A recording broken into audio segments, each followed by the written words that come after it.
સર્વપ્રથમ આપણે શ્રી મહાપ્રભુજીના ચરણારવિંદમાં દંડવત પ્રણામ કરીએ.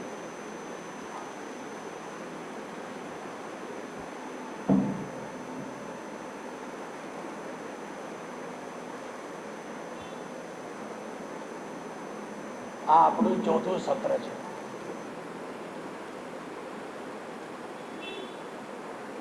ત્રણ સત્ર સુધી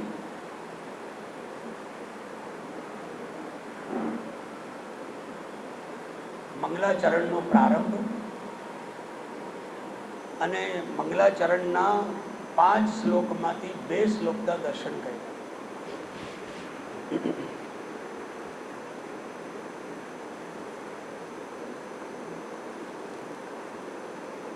બે શ્લોકમાં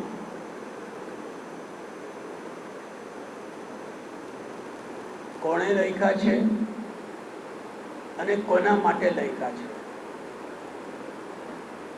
તે સમજવાનો આપણે પ્રયાસ કર્યો.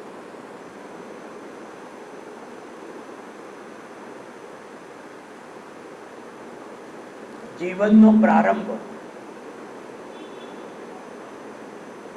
કે દિવસનો પ્રારંભ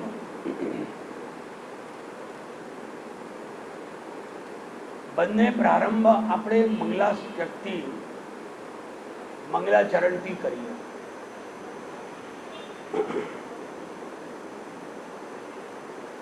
આપણું જીવન મંગલમય બને અને સાથે સાથે આપણી દિનચર્યા પણ મંગલમયથી પ્રારંભ થાય.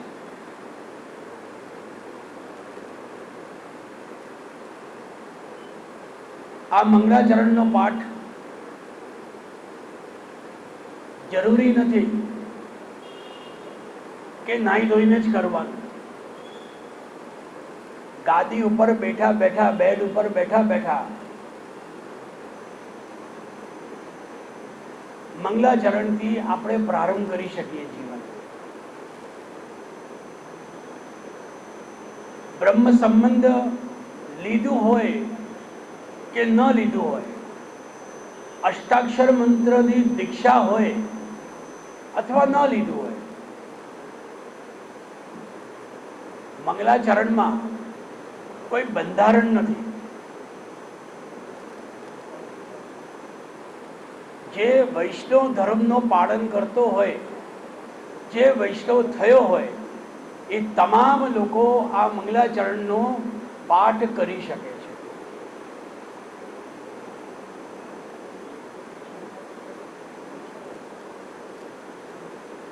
પ્રારંભના શરૂઆતના બંને શ્લોકો શ્રી ગુસાઈજી દ્વારા રચિત છે એવો આપણને મળ્યું છે. એક પહેલા શ્લોકના પ્રારંભમાં આપણા સૌના ગુરુ શ્રી મહાપ્રભુજીને વંદન કરતા પહેલો શ્લોક મૂક્યો છે અને બીજો શ્લોક શ્રી ગુસાઈજીના મોટા ભ્રાતા, જેને આપણે ગુજરાતી ભાષામાં કહીએ કે આપણા વડીલ, તેમને વંદન કરતું છે. તેમાં શ્રી ગોપીનાથજીને તો વંદન કર્યા જ છે, પણ વૈષ્ણવ અથવા શ્રી ગુસાઈજીના જે વંશજ છે એમના માટે પણ કેવલ ગોપીનાથજી નહીં, ગોપીનાથજીની સાથે શ્રી ગુસાઈજીને પણ વંદન સમજી લેવાનું.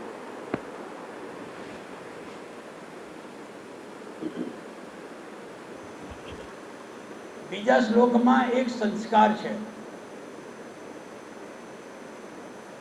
સવાર પડે ને તો આપણા જે મોટા છે, વડીલો છે, એમને વંદન કરવું. અને આપણે ત્યાં એક પ્રાચીન પરિપાટી છે કે આપણે સવારે ઉઠીએ તો ભલે જય શ્રી કૃષ્ણ કરીએ, પણ મોટા હોય, વડીલ હોય તો એના પગે લાગીએ. હવે એ સિસ્ટમ જતી રહી છે. હવે તો જય શ્રી કૃષ્ણ કરીને બોલીને પૂરું કરી દે. પગે લાગવું હોય તો લાગે, ન લાગવું હોય તો જય શ્રી કૃષ્ણ કરીને પૂરું કરી દે. ના, પગે લાગવું જ જોઈએ. આ એક સનાતન સંસ્કાર છે. મોટાઓના આ બાને આપણને એક આશીર્વાદ મળે છે.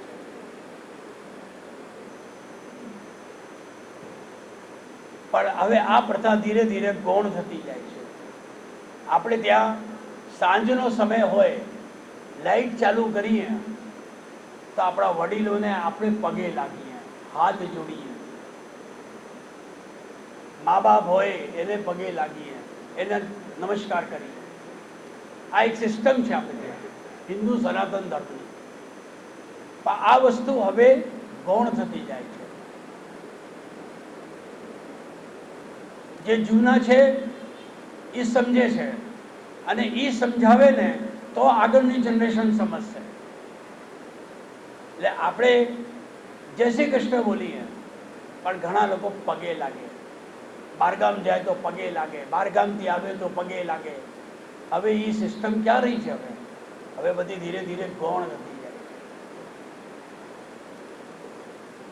એટલે બંને શ્લોકોમાં શ્રી ગુસાઈજીએ વારંવાર મુહુ મુહુ આ શબ્દ રાખીને વારંવાર વંદન, પ્રણામ, નમસ્કાર, પગે લાગવાનું આપણને ઉપદેશ આપે છે.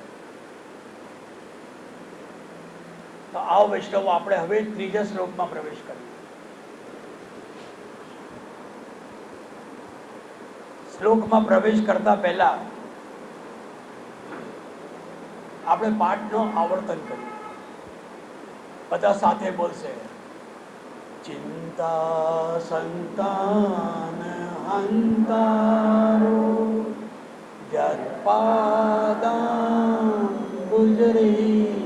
નવ સ્વીયાના તન્નિજાચાર્ય પ્રણમામિ મુહુર્મુહુ યદનુગ્રહતો જંતુ સર્વદુઃખાનિવો ભવેत् તમં સર્વદા વંદે શ્રીમદે વલ્લભં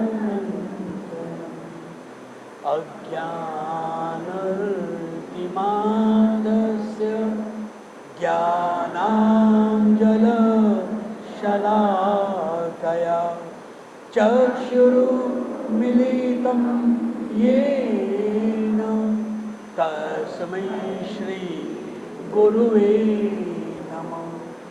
नमामि हृदये शेषे लीलाचिराब्धिशायिनं लक्ष्मी सहस्र लीलाभिः सेव्यमानं कलानिधि चतुर्विश त्रिभिश्च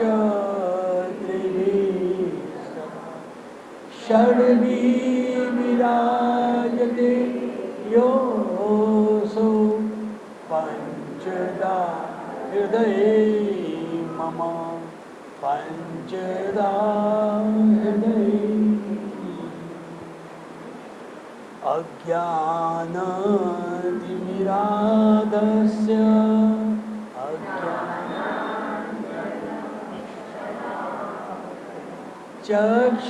चक्षुरुन्मिलितं येन तस्मै श्री गुरुवे नमः. तस्मै श्री गुरुवे. ગુરુ વંદનાનો આ શ્લોક છે. કોણે લખ્યું છે, કોના માટે લખ્યું છે, કોણે લખ્યું છે એ માહિતી નથી મળતી. કોના માટે લખ્યું છે એ માહિતી મળે છે. તો આ શ્લોક ગુરુ વંદનાનો છે, જે શાસ્ત્રકારો થયા છે આપણા મુશ્કેલ માર્ગમાં, અને હિન્દુ સનાતન ધર્મના ગ્રંથોમાં એ શાસ્ત્રકારોની આ રચના છે. હવે કયો શાસ્ત્રકાર છે એની માહિતી આપણને નથી મળતી. આનો અર્થ કે શાસ્ત્રોમાં આ શ્લોક આપણને પ્રાપ્ત થાય છે, જેના અંદર ગુરુની વંદનાનો ઉલ્લેખ છે. આપણા સૌના માટે આપણા ગુરુ કેવલ શ્રી મહાપ્રભુજી છે. ગુરુના પદે બિરાજવાનો અધિકાર ગુસાઈજી પછી કોઈને પણ વંશજને નથી. આ અધિકાર ફક્ત શ્રી મહાપ્રભુજીનો છે. એટલે ગુરુના સ્થાને કેવલ આપણા શ્રી મહાપ્રભુજી. હા, જે ગોસ્વામી બાળકોએ બ્રહ્મ સંબંધ આપણા સૌનું કરાવ્યું છે, એ બ્રહ્મ સંબંધ એ નથી આપતા. બ્રહ્મ સંબંધ એમના હૃદયમાં બિરાજતા શ્રી વલ્લભ બિરાજીને ઠાકોરજીના હાથમાં આપણું હાથ સોંપ્યું છે કે લે વૈષ્ણવ, હે જીવ, તારો હાથ આજ પછી મેં શ્રીનાથજીના હાથમાં મૂક્યું છે. હવે તારી શરણાગતિ શ્રીનાથજીમાં છે. ગોસ્વામી બાલક કેવલ નિમિત્ત છે, એ મધ્યસ્થતા કરે છે. શ્રી મહાપ્રભુજી અને શ્રીનાથજી આ બેના વચ્ચે એની મધ્યસ્થતા કેવલ વલ્લભના બાળકો કરે છે. હા, બ્રહ્મ સંબંધનો અધિકાર કેવલ આપે પોતાના વંશજમાં રાખ્યો છે. ઇતર કોઈ પણ નોન ગોસ્વામી કે કોઈ શાસ્ત્રી કે કોઈ પણ બ્રાહ્મણ આપી ન શકે. એનું કારણ કે સમસ્ત આખો જે ગદ્ય મંત્ર છે, પંચાક્ષર મંત્ર સુધી, એ સમસ્ત એનો નિરૂપણ, એનો ઉલ્લેખ, જે કાંઈક તમે કહેતા હો, સમજતા હો, બધું શ્રીનાથજી છે. આ શ્રીનાથજીના શબ્દો છે, શ્રીનાથજીની આજ્ઞા છે.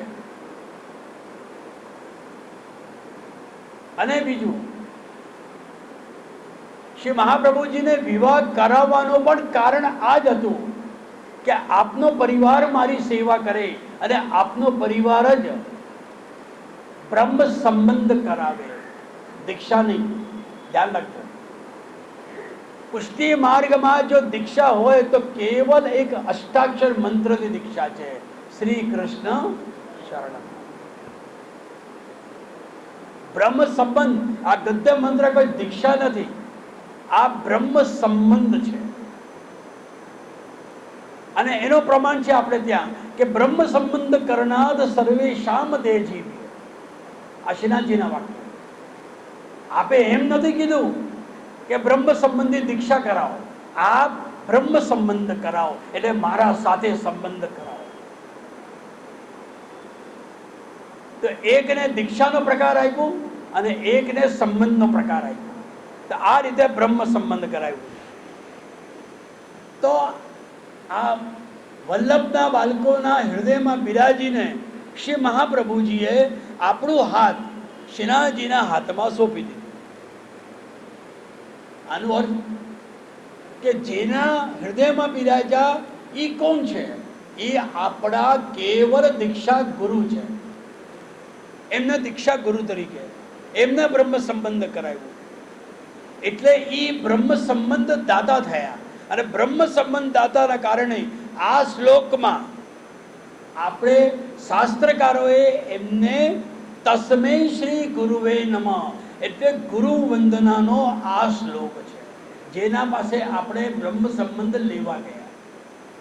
પહેલામાં શ્રી મહાપ્રભુજીનું વંદન, બીજામાં શ્રી ગોપીનાથજીનો, શ્રી ગુસાઈજીનું વંદન, અને ત્રીજું આમાં જે દીક્ષા ગુરુ છે એના આપણે વંદનનો પ્રકાર આના અંદર આપણને સમજાવ્યો છે કે તસ્મૈ શ્રી ગુરુવે નમઃ, કે જેને બ્રહ્મ સંબંધ કરાયો.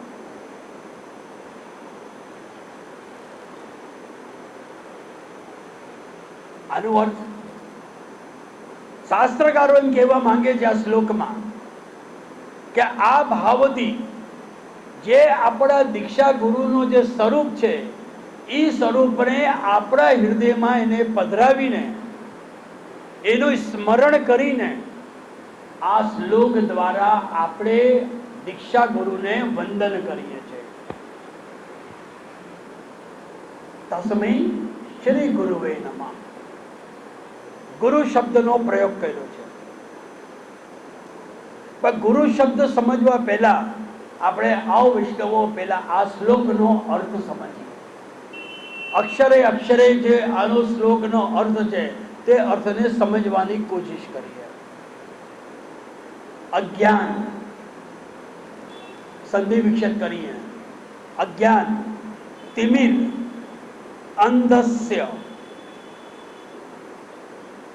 અજ્ઞાન શબ્દ કરીને શાસ્ત્રકારો બતાવવા માંગે છે કે જેને યથાર્થ જ્ઞાન ન હોય. યથાર્થ એટલે પૂરું જ્ઞાન. આજે કેવો બ્રહ્મ સંબંધ માટે ફોન કરી દે. આજે એક જણા આવ્યા હતા અમારા પાસે, ભાઈ અમારે બ્રહ્મ સંબંધ લેવું છે, હું આપી દઈશ, લઈને રાખી દેશે. મને ખબર છે એ ફલિત નથી થવાનું. એના માટે આચરણ કરવું પડે. તો અજ્ઞાન, જેને યથાર્થ જ્ઞાન ન હોય અને જેને યથાર્થ જ્ઞાન નથી એ અજ્ઞાની છે.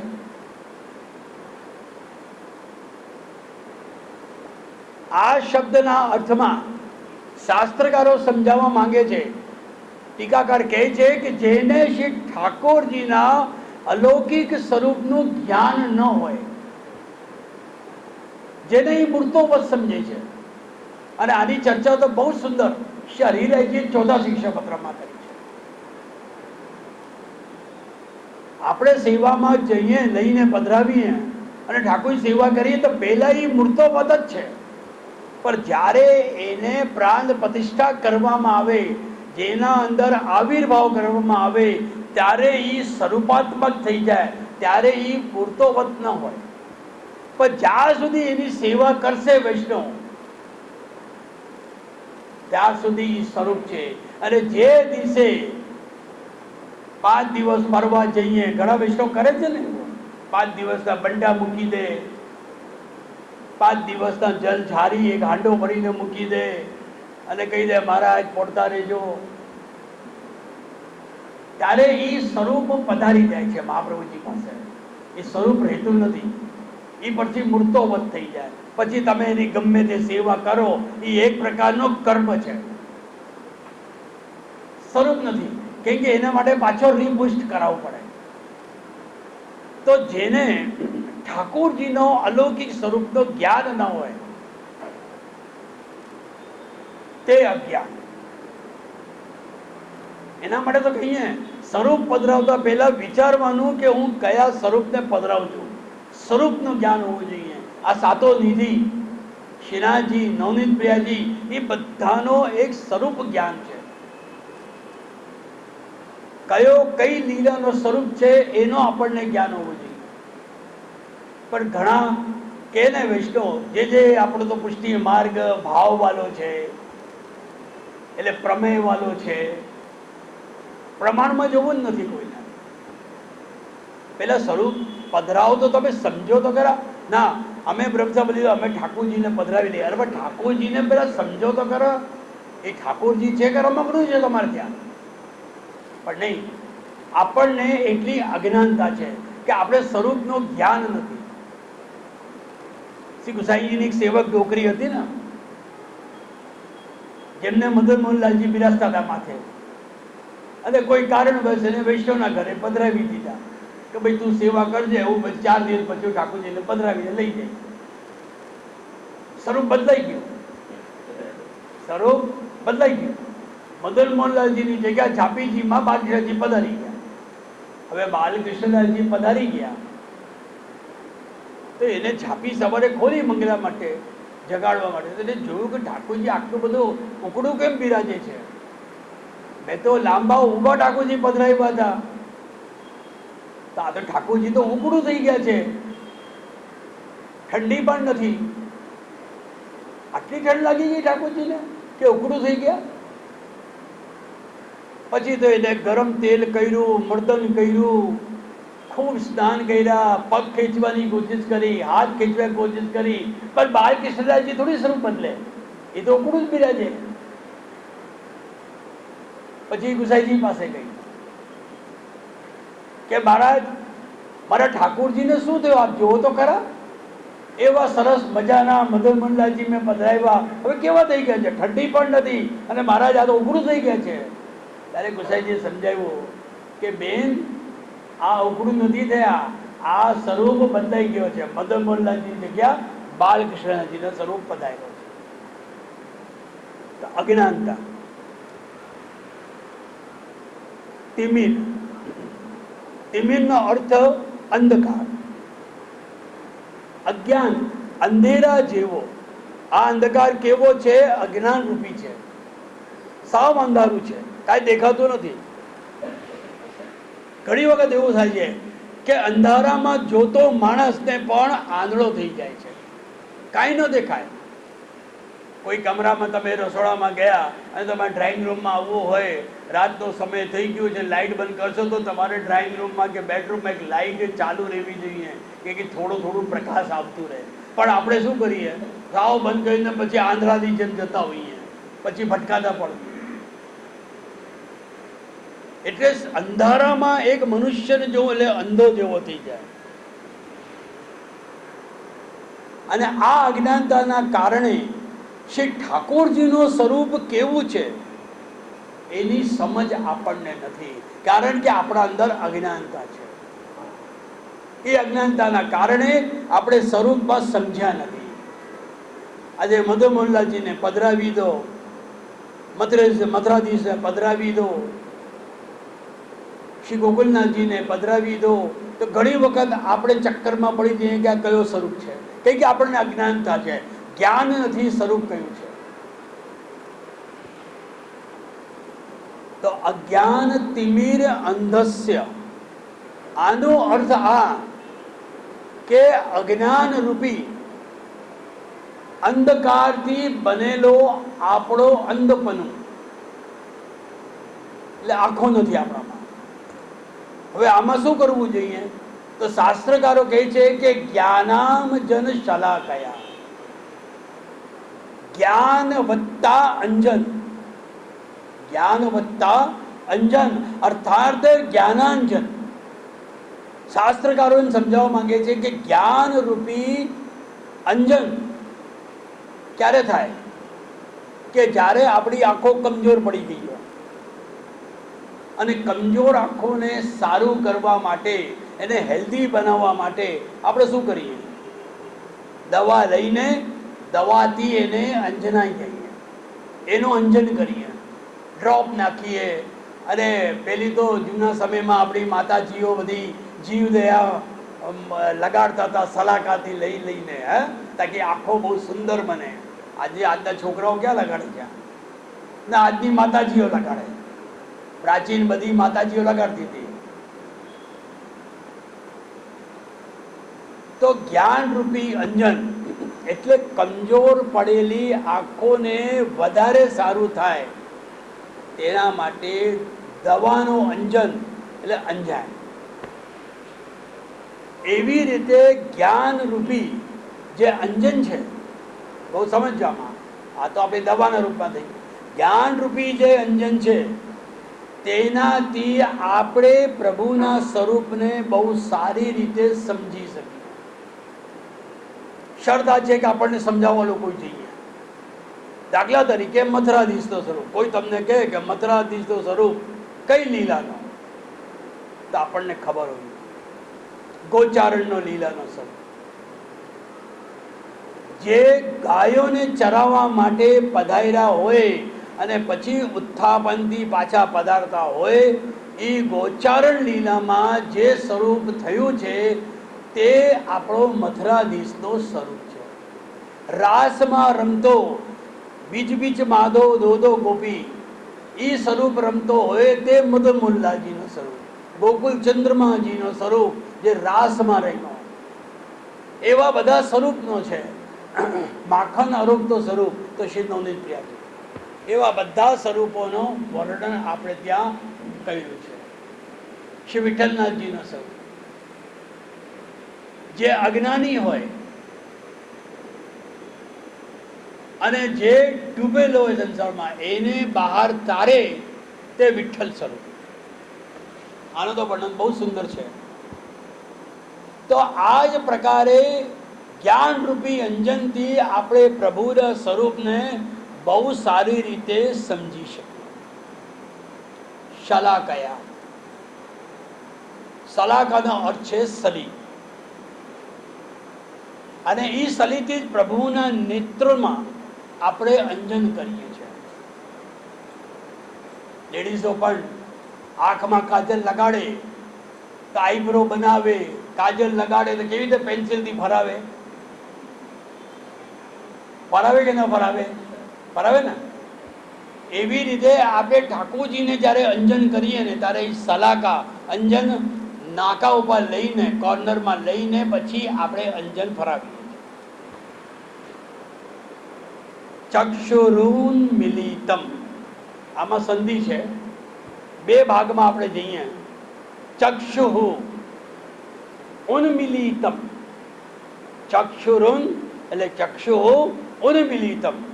ચક્ષુ એટલે આંખ, આંખો.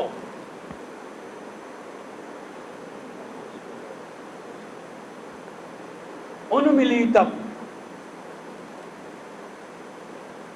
ચક્ષુહુ આંખ અને ઉન્મિલિતમ એટલે ખોલીએ છે.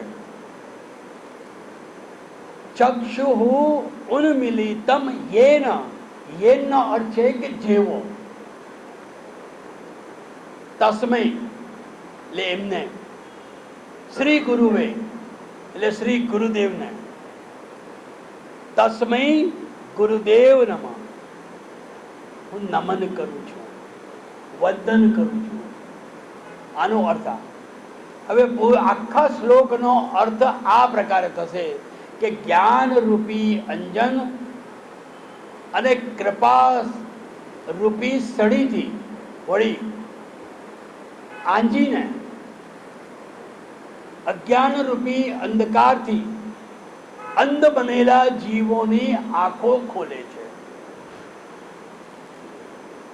આવા શ્રી ગુરુદેવને હું નમન કરું છું, વંદન કરું છું. હવે આપણે આવીએ ગુરુ શબ્દ. ગુરુ કોણ? આજે તો હાલતા ચાલતા બધા ગુરુ બની જાય છે. ટીકાકારે તો ઘણું બધા ગુરુ, ઘણા પ્રકાર બતાવ્યા છે ગુરુના, કે ગુરુ કોને કોને કહેવાય અને કોણ કોણ ગુરુ છે અને ગુરુ કોણ બની શકે. બધા ના બની શકે. પહેલું પગથિયું છે ગુરુનો, કે ગુરુ તે કે જે આપણને સૌને ઉપદેશ આપે. સલાહ નહીં હો, ઉપદેશ.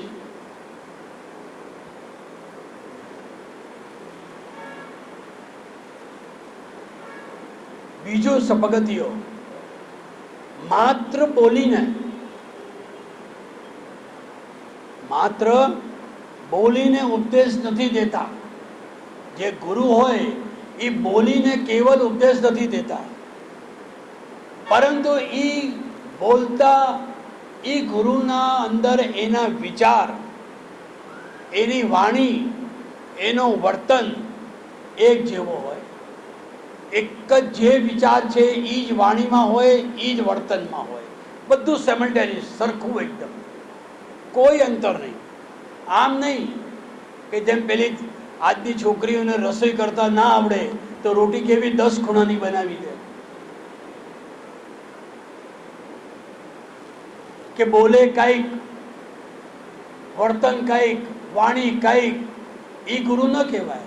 ગુરુ જે બોલે, ગુરુ જે વર્તન કરે, જે ગુરુ વિચારે છે, એ જ વસ્તુ બધી આવે તો એ સમાનતા હોવી જોઈએ, અલગ અલગ ન દેખાવું જોઈએ. એને આપણે ગુરુ કહીએ. જે વિચારે એ જ બોલે. એનો સ્ટેટમેન્ટ કહેવાય ને કે સ્ટેટમેન્ટ બદલવું ન જોઈએ, એક સરખો સ્ટેન્ડ હોવું જોઈએ.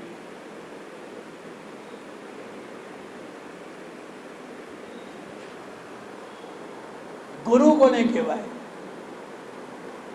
ગુરુ તેને કહેવાય કે ત્રણો વસ્તુઓને, એટલે વિચાર, વાણી, વર્તન, આ ત્રણોને એક કરીને બીજાને પણ શીખડાવે કે તારે પણ આ રીતે જ બદલવાનું રહેવાનું છે. ઘણા લોકોની આદત બહુ હોય, સવારે કંઈક બોલતા હોય ને બપોરે કંઈક બોલતા હોય ને સાંજે કંઈક બોલતા હોય. ના, જે એને આજે બોલ્યા છે એ કાલે એ જ બોલશે, પરમ દિવસે એ જ બોલશે, જીવનના અંત સમયે એ જ બોલશે, એ જ વાણી એની, એ જ વર્તન, એમાં કોઈ ફેરફાર ન થાય. જ્યારે આ પ્રકાર થાય ને ત્યારે એ ગુરુ કહેવાય છે, ત્યારે એ ગુરુના સ્થાને બેસાય છે. બીજો અર્થ છે કે ગુરુનો શબ્દ જે છે, ગુરુ શબ્દ, તે શબ્દ મહાન છે.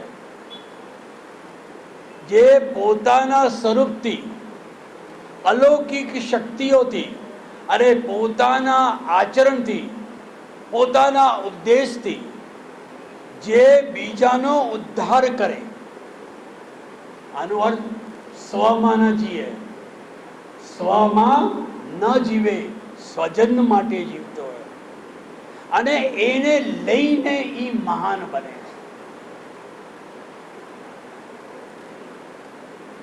આપણે ગુજરાતીમાં એક શબ્દ આવે છે ને, તું તાર તો તાર, તો માર તો માર, તારે તારું હોય તો તાર. એટલે ગુરુ એ જ મહાન કહેવાય છે કે જે બધી રીતે બીજાને લઈને જીવનમાં ચાલતો હોય. આનો અર્થ કે બીજાનો, પોતાનો તો ઠીક, પણ બીજાનો ઉદ્ધાર કરવાની ભાવના મનમાં રાખતો હોય, એ મહાન છે અને એ જ ગુરુ કહેવાય. આ તો ગુરુના લક્ષણ છે. આગળ જઈને શિષ્યોના પણ લક્ષણ આવશે.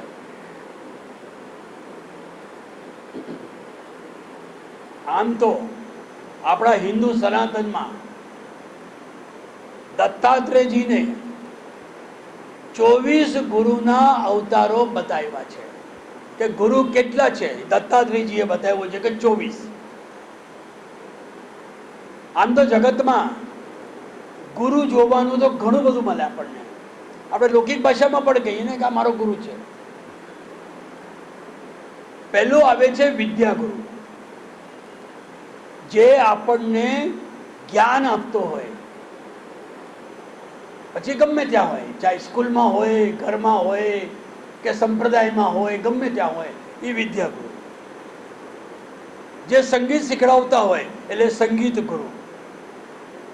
જે બિઝનેસ શીખડાવતો હોય, વેપાર શીખડાવતો હોય, એ વેપારી આપણો ગુરુ.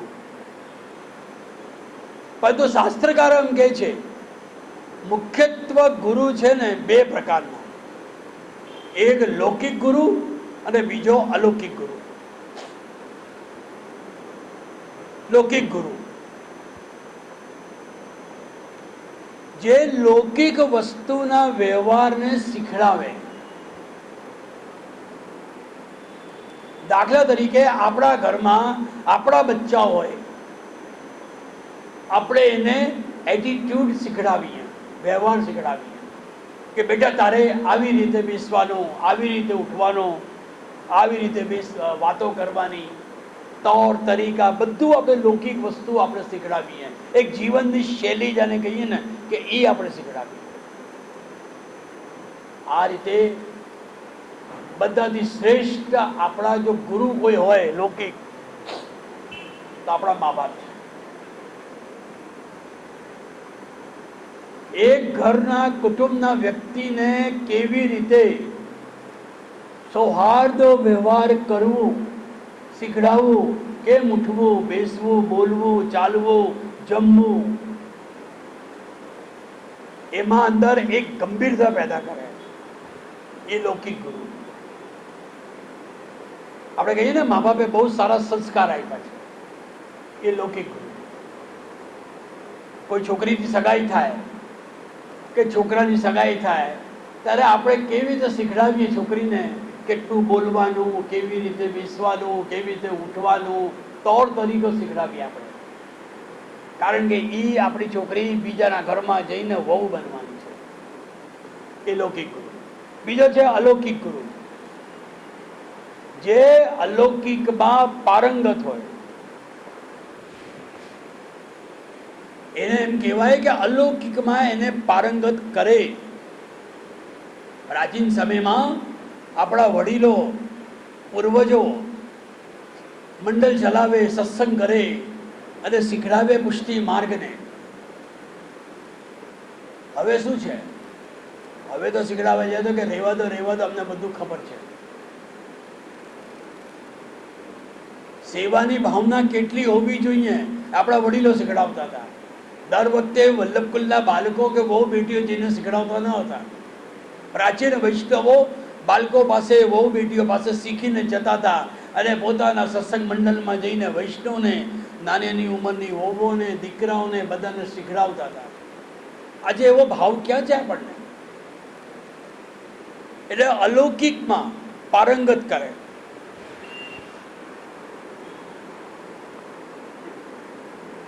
પારંગત શબ્દમાં કેવા પારંગત કે અલૌકિકમાં આવા પ્રભુની તમામ લીલાઓ એના ચરિત્રથી એ જીવનો ચરિત્રનો નિર્માણ થયો હોય, એ તૈયાર થયો હોય. પ્રાચીન સમયમાં શ્રી ગુસાઈજી ને મહાપ્રભુજી કે એમના વંશજો વારંવાર પરદેશ નહીં પધારતા હતા. એમને ત્યાં વૈષ્ણવ શીખીને ગામે ગામ જઈને પ્રચાર કરતા હતા, શીખડાવતા હતા.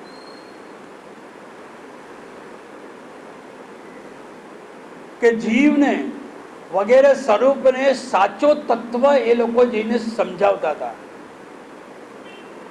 અને એ કહેવાય અલૌકિક ગુરુ, જે પ્રભુના સાચા સ્વરૂપનો તત્વ સમજાવે.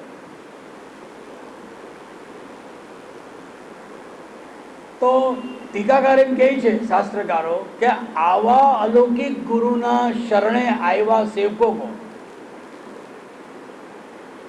જે ભગવાન સુધી પહોંચાડવામાં સમર્થ હોય.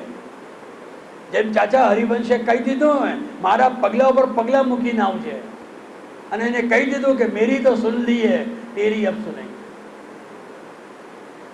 પેલા હતીત પ્રતીતની વાર્તા, બ્રહ્મ સંબંધ બધાનું થઈ ગયું અને હતીત પ્રતીતને રોકી દીધા અને પછી પાછો બ્રહ્મ સંબંધ કરાય. એટલે પ્રભુ સુધી પહોંચવામાં જે સમર્થ હોય ત્યારે એવા મહાનુભાવો ગુરુના પદ ઉપર યોગ્ય બને છે, જે બીજાનો પણ ઉદ્ધાર કરે. અને શ્રી મહાપ્રભુજી ગુસાઈજીનો તો ક્રમ હતો કે નિત્ય શરણાગતિ દેવાની, પછી આ ભોજનમાં પધારતા. તો શ્રી મહાપ્રભુજીએ ગુરુના લક્ષણો બતાવ્યા કે ગુરુના લક્ષણ શું, ગુરુ કેવા હોવા જોઈએ. એના માટે શ્રી વલ્લભે એક શ્લોક મૂક્યું છે કે ગુરુશ્ચ ભક્તિ માર્ગી. આ ભક્તિ માર્ગીમાં ગુરુ કેવા હોવા જોઈએ? પહેલી શરત આ છે કે કૃષ્ણ સેવા પરાયણ,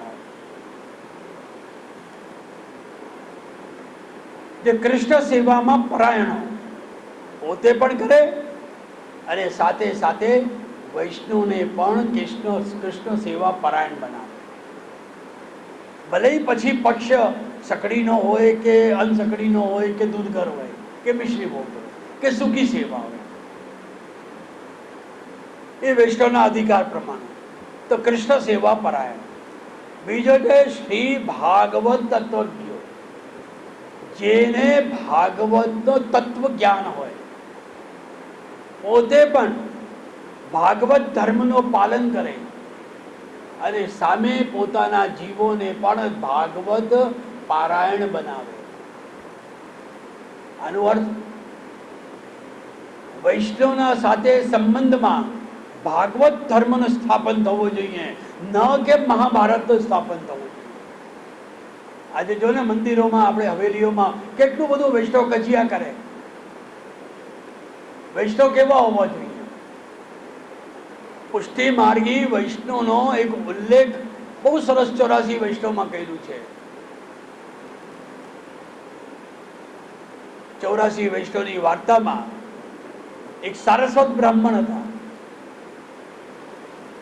મહાપ્રભુજીએ કીધું કે અહીંયા ખાડો ખોદવાનું છે. રામદાસ સારસ્વત બ્રાહ્મણ તો બધા કપડા ઉતારવા લાગ્યા. ના ના, મને તો નહીં ફાવે, મને ન ચાલે, ના ના હું ન બેસી શકું, ના ના મને મોડું થાય છે, મારે સેવામાં નથી બેસવું. લૌકિકમાં તરત સોફો પકડી લે અને અલૌકિકમાં નહીં ફાવે. શીખવું નથી, તૈયાર નથી થવું, આગળ નથી વધવું.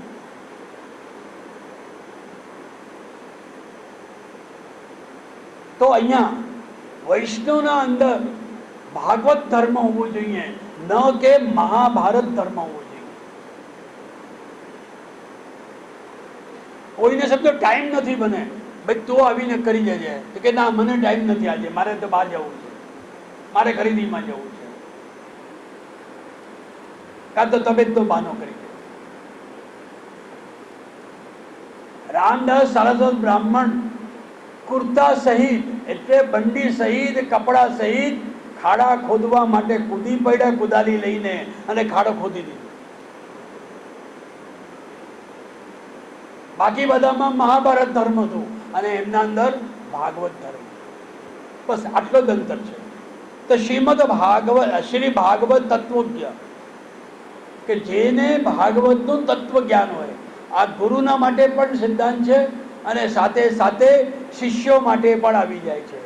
દંભાદ રહિતો નર, જેના અંદર દંભ નામનો માત્ર અંશ ન હોય,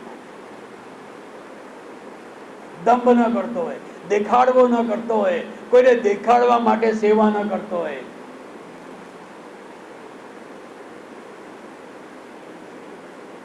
ગોવિંદ સ્વામી મથુરા ગયા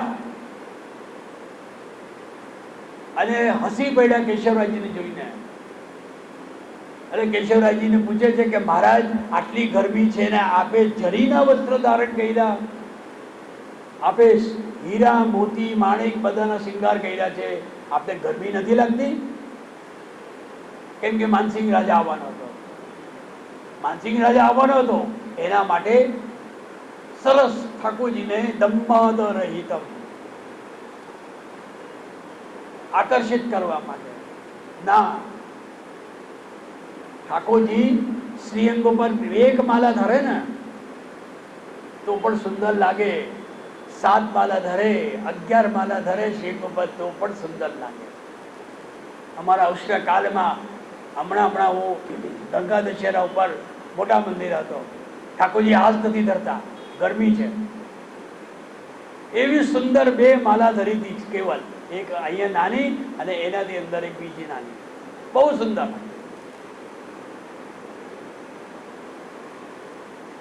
આવું બધું ચોપડામાં લખેલું ન હોય, પણ આપણને ફીલ થવો જોઈએ કે ગરમીના દિવસો છે, ઠાકોરજીને કેવા શિંગાર કરવા. પછી केशवराय કહે છે કે મહારાજ आज आप हमारे पुष्टि मार्ग में होते तो आपकी सेवा शिलाजी जैसी हो. આ સાંભળતા કેશવરાયજી હસી પડ્યા. પણ કેશવરાયજીને મર્યાદાનો ઉદ્ધાર કરવો હતો, એના માટે કેશવરાયજીનું સ્વરૂપ ધારણ કરીને ઠાકોરજી ત્યાં બિરાજ્યા. નહીં તો શ્રીનાથજીના અંદર તો બિરાજે છે. તો 3 કારણ બતાવ્યા. કૃષ્ણ સેવા પરાયણ, શ્રીમદ ભાગવત તત્વજ્ઞો એટલે શ્રીમદ ભાગવતના તત્વ જ્ઞાન જે છે એનો હોવું જોઈએ. બીજું દંભાદ રહિતમ, દંભ ન કરતો હોય, એવા 3 વસ્તુ. કૃષ્ણ સેવામાં તત્પર, દંભ પાખંડ દોષોના વગર શુદ્ધ હૃદયથી સેવા કરતો હોય, અને જે ભાગવતના મર્મને જાણતો હોય, એટલે એના સારને જાણતો હોય. ટીકાકાર કહે છે, વાલા વૈષ્ણવો, આ ત્રણો તત્વ, ત્રણો વસ્તુ આપણા શ્રી વલ્લભમાં બિરાજે છે. એ ગુરુ છે. અને ગુરુ પછી એનાથી ઉપરની કક્ષા આવે છે જગતગુરુ. એમના દ્વારા આપેલા ઉપદેશો, એમના દ્વારા આપેલા જે ઉપદેશો છે એ સમાન હોવા જોઈએ બધાના માટે. તેહી યહી યહી તેહી ભેદભાવ ન થવો જોઈએ. એમ નહીં કે એનું સ્ટેટમેન્ટ બદલાઈ જાય પોલિટિશિયનની જેમ. ભૂતકાળમાં જે કીધું છે એ જ વર્તમાનમાં હોવું જોઈએ. જે વર્તમાનમાં છે એ જ ભવિષ્યકાળમાં હોવું જોઈએ. પરિસ્થિતિ કોઈ પણ બદલાઈ જાય, એટલે કોઈ પણ સમય હોય આપના ઉપદેશો એક સમાન હોવા જોઈએ. તો આવા સનાતન સિદ્ધાંત દેવાવાળા સર્વ વિશ્વને જેમને ગુરુ તરીકે આ સિદ્ધાંત દેવાવાળાનો જેનો સ્વીકાર કરવામાં તત્પર મહિના છે બધા, એને જગત ગુરુ કહેવાય છે. આપણે ત્યાં એક બહુ સરસ શ્લોક આવે છે કે કૃષ્ણ વંદે જગત ગુરુ. એવા જગત ગુરુ કોણ? એ જગત ગુરુ ભગવાન શ્રી કૃષ્ણ. અને સાથે સાથે આ કલયુગના અંદર આપણા જગત ગુરુ કોઈ હોય તો શ્રી મહાપ્રભુ. તો અહીંયા ટીકાકાર સમજાવવા માંગે છે કે ગુરુ કઈ પ્રકારથી જીવોનો ઉદ્ધાર કરે છે એ હવે આપણને બતાવ્યું છે. ટીકાકાર કહે છે કે વાલા વૈષ્ણવો, જગતના જે જીવો છે એ અવિદ્યાથી ગ્રસ્ત છે.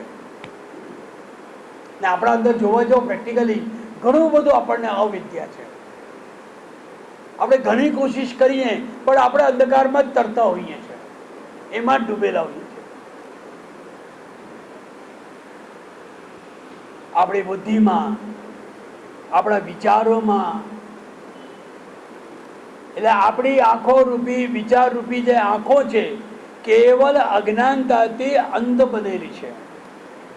અને આ જ કારણથી આપણને ભગવાન, જગત, જીવ, સંસારના અલૌકિક તત્વોને જે એનો સાચો સ્વરૂપ છે એ આપણે સમજી નથી શકતા. પુષ્ટિ માર્ગમાં તો આવી ગયા, પણ પુષ્ટિ માર્ગમાં આવ્યા પછી પુષ્ટિ માર્ગનો જ્ઞાન શું? शास्त्रकारों कहे छे कि देखो वो गंगा जी में झोपड़ा खड़ा है, देखो वो गंगा जी में झोपड़ा खड़ा है. गंगा जी में कोई झोपड़ो उभो थई शके? शू दरिया में मकान उभो थई शकशे? पर शास्त्रकारो विद्वानो एम कहेवा मांगे छे के ई गंगाना किनारे झोपड़ो छे, ई गंगाना किनारे मकान उभो छे. પણ એનો કહેવાની ભાષા અલગ છે, આપણને સમજ નથી પડતી. આપણે હસવા લાગે કે હોય ગંગાજીમાં કોઈ દિવસ ઝોપડો ઊભો થઈ શકે? એનો તો ભાવ કેટલો તેજ હોય છે, પણ નહીં. એનો તાત્પર્ય એ છે કહેવાનો કે ગંગાજીના કિનારે ઝોપડો છે.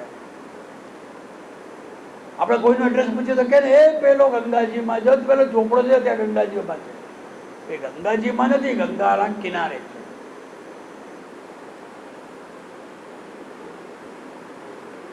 આનો અર્થ કે આ અજ્ઞાનતાના કારણે, આ સમજણ ન હોવાના કારણે આપણે લૌકિક છોડીને અલૌકિક તરફ નથી જઈ શકતા.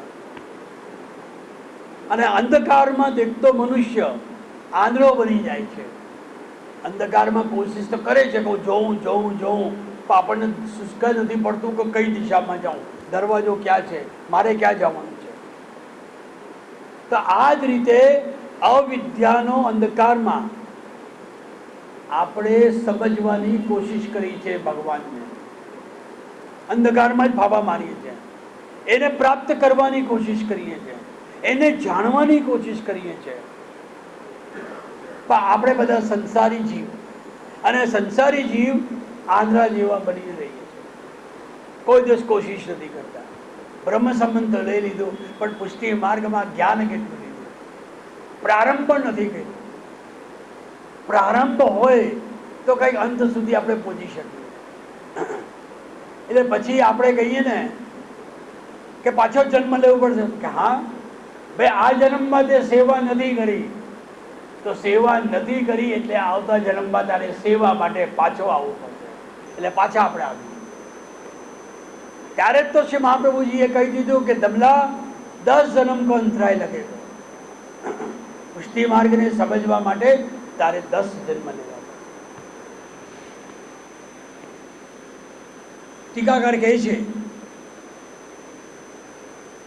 કે જેમ સૂર્ય રાત્રિના અંધકારને દૂર કરે, ચંદ્રમા જેમ સાયંકાલ એટલે સંધ્યા સમયનો અંધકારને દૂર કરે, તે જ પ્રકારે ગુરુ પણ જીવને અંદર જેટલું પણ અજ્ઞાન રૂપી અંધકાર છે તેને દૂર કરે છે. શરત આ છે કે આપણે ગુરુ પાસે જઈએ અને ગુરુ પાસે શીખીએ. આ આંખો આપણી કમજોર બનેલી, આનો અર્થ છે કે આપણા અંદર અંધાપન આવી ગયું છે, અને આ અંધાપનને ટાળવા માટે આંખોમાં દવા નાખવી પડે. ડોક્ટર કહે ને તમારી આંખોમાં રોશની ઓછી થાય છે, હવે તમે જરા દવાના ડ્રોપો નાખો. જેમ લૌકિક આંખોને ખોલવાના માટે દવા દ્વારા, સલી દ્વારા અંજન કરવામાં આવે છે, આંજના કરવામાં જરૂરી છે, તેમજ અજ્ઞાન રૂપી અંધકારને પણ કેવી રીતે દૂર કરીએ? એના વિચારોથી, ગુરુ પોતાના વિચારોથી, પોતાની બુદ્ધિ દ્વારા આંખો કેમ ખુલે? તો અહીંયા કહ્યું છે કે ગુરુ જ્ઞાન રૂપી અંજનથી આંજવે છે. એના માટે પ્રવચનો થાય, સત્સંગો થાય, ચર્ચાઓ થાય, વિચાર વિમર્શ થાય, અને આપણે એ સભામાં જોડાવીએ, જેમ આજે જોડાય છે બધા.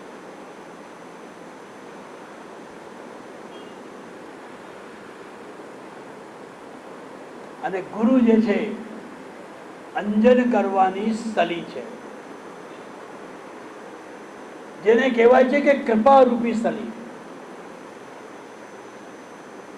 કેમ કે ગુરુ વગર આપણને જ્ઞાન થવાનું નથી.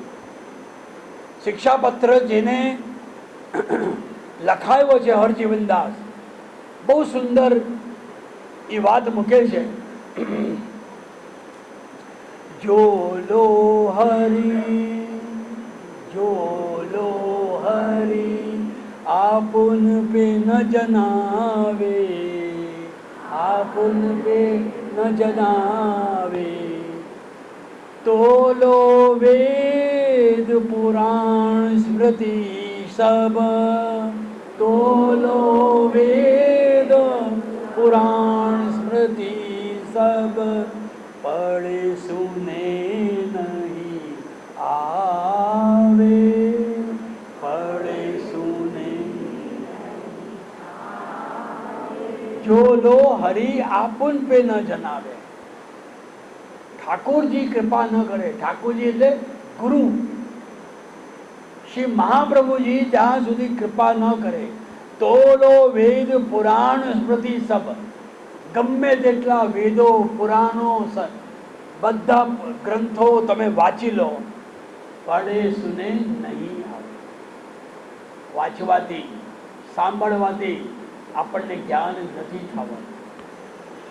અને આ 84 વૈષ્ણવમાં પ્રભુદાસ ભાટની વાર્તામાં આવે છે, જેમાં અવિદ્યા હતી, અજ્ઞાનતા હતી, પણ શ્રી મહાપ્રભુજીની કૃપા કેવી કે અંજલિ માત્રથી, જલના છિડકાવથી એના અંદર જ્ઞાનનો ભંડાર થઈ. જબ દે વિચરો નાથ સો,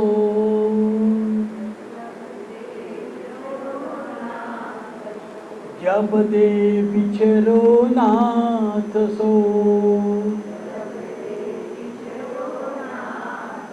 પરયો જગત ભવકૂપ તાહિત વલ્લભ પ્રગટ હૈ દર્શાયો નિજ રૂપ. કેવી સુંદર વાત કરી પ્રભુદાસે. જબતે બિછડો નાદ સો. મારા નાદ કોણ? શ્રી મહાપ્રભુજી. જ્યારથી હું એનાથી બિછડો છું,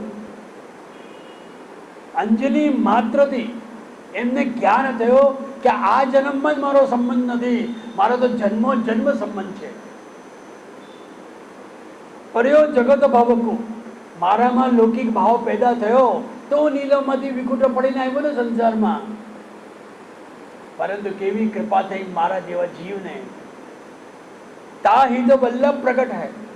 જ્યારથી શ્રી મહાપ્રભુજીનો પ્રાગટ્ય થયો અને એમની શરણાગતિ મળી છે, દર્શાયો નિજ રૂપ. એક મહાપ્રભુજીનો સાધારણ સ્વરૂપ, કેવલ ધોતીને ઉપરના, કોઈ રસાત્મક સ્વરૂપ નહીં. જેની દ્રષ્ટિ એવી સૃષ્ટિ. મહાપ્રભુજી એક સાધારણ બ્રાહ્મણ તરીકે દેખાયા, જે બધા પ્રવાહી સૃષ્ટિ હતા. પણ શ્રી મહાપ્રભુજીના એ ઉપરનાના અંદર જે અલૌકિક રસાત્મક સ્વરૂપ છે, એ રસાત્મક સ્વરૂપ તો કેવલ 84,252 વૈષ્ણવ બિરલા જીવોને જ થયા. એ સ્વરૂપ બધાના માટે નથી, એ કેવલ અધિકારી છે. એને રાસમાં રમવા માટે બધી વ્રજ ભક્તો ગોપીઓ ગઈ, પણ જેને કૃષ્ણને એક મનુષ્ય તરીકે જાણ્યા અને સમજ્યા કે ચાલો કૃષ્ણની વેણુ વાગી ગઈ છે, બાંસુરી વાદન થાય છે, રાસમાં રમવા જઈએ. અને જેમ જ ઘરથી નકળે છે તો ત્યાં એના ધણી સામે હોય, સાસુ સસરા સામે હોય, બચ્ચાઓ સામે હોય, એટલે એ બધી રોકાઈ ગઈ. એ રાસમાં રમી ન શકી. કારણ કે કૃષ્ણમાં ઇન્સાન જોયો, મનુષ્ય જોયો. પણ જેના મનમાં એમ થયું કે કૃષ્ણ કોણ છે? સાક્ષાત પુરુષોત્તમ છે. અને એ પુરુષોત્તમ ભાવ જેના અંદર આવ્યો, એ બધા રાસમાં રમવા જઈ શક્યા. ન એ વખતે એમના કોઈ સાસુ હતા, ન ધણી સામે આવ્યા, ન બચ્ચાઓ આવ્યા. એટલે પુષ્ટિ માર્ગમાં આવી રીતે જેને અંદર ધોતી ઉપરનાનો ભાવ છે શ્રી મહાપ્રભુજી માટે, એ પુષ્ટિ માર્ગમાં કોઈ દિવસ આગળ ન વધી શકે. અને જેને રસાત્મક સ્વરૂપનું જ્ઞાન થઈ ગયું છે, બોધ થઈ ગયું છે, એ જ પુષ્ટિ માર્ગમાં આવી શકે છે. ભલે બ્રહ્મ સંબંધ લીધું છે તો પણ એ આવી શકે, કેમ કે એનો બ્રહ્મ સંબંધ મૌખિક થયું છે, મૌલિક હજી પણ બાકી છે. તો ગુરુ કૃપાથી જ્ઞાન પ્રાપ્ત થાય છે.